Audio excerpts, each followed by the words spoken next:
నల్గొండ జిల్లా పెద్దకాపర్తి national highway 65 పై private travels bus మంటల్లో కాలిపోయింది.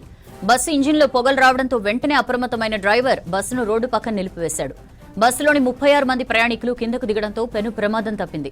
ప్రయాణికులు బస్సు దిగిన కొద్ది నిమిషాల్లోనే మంటలు వ్యాపించి బస్సు పూర్తిగా దగ్ధమైంది. హైదరాబాద్ నుంచి కాకినాడకు వెళ్తుండగా ప్రమాదం చోటు చేసుకుంది. ఘటనా స్థలానికి చేరుకున్న అగ్నిమాపక సిబ్బంది మంటలను ఆర్పివేశారు. ఘటనపై కేసు నమోదు చేసి దర్యాప్తు చేస్తున్నారు పోలీసులు. హలో మేడం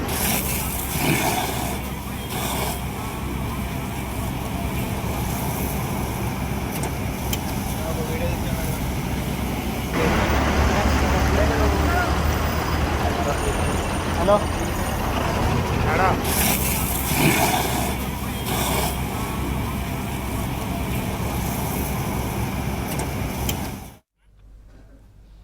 నల్గొండ జిల్లా పెద్దకాపర్తి నేషనల్ హైవే 65 పై ప్రైవేట్ ట్రావెల్స్ బస్సు మంటల్లో కాలిపోయింది. బస్సు ఇంజిన్లో పొగలు రావడంతో వెంటనే అప్రమత్తమైన డ్రైవర్ బస్సును రోడ్డు పక్కన నిలిపివేశాడు. బస్సులోని 36 మంది ప్రయాణికులు కిందకు దిగడంతో పెను ప్రమాదం తప్పింది.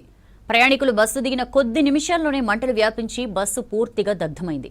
హైదరాబాద్ నుంచి కాకినాడకు వెళ్తుండగా ప్రమాదం చోటు చేసుకుంది. ఘటనా స్థలానికి చేరుకున్న అగ్నిమాపక సిబ్బంది మంటలను ఆర్పివేశారు. ఘటనపై కేసు నమోదు చేసి దర్యాప్తు చేస్తున్నారు పోలీసులు.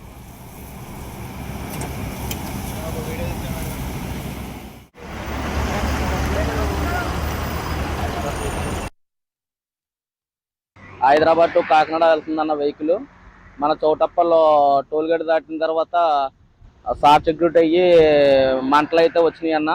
దాంతో ఫైర్ సిలిండర్ అయితే కొట్టినాం కానీ మంటలు కంట్రోల్ అవ్వకపోవడంతో ఎగ్జిట్ డోర్లు అంట జనాన్ని అందరినీ దింపేసామన్నా. బండిలో 36 మంది ఉన్నారన్న. 36 మందిని సేఫ్టీగా దింపేసామన్నా. ఎవరికైతే ఏం కాలేదు. పోలీసు వాళ్ళు వచ్చారన్న. పోలీసు వాళ్ళు వచ్చారు, ఫైర్ స్టేషన్ వాళ్ళు వచ్చారు. ఫైర్ స్టేషన్ వాళ్ళు వచ్చారు. కొద్దిగా లేట్ అవడంతో బండి మొత్తానికే కాలిపోయిందన్న. బండి దగ్గర అయితే ఏమీ లేదన్న.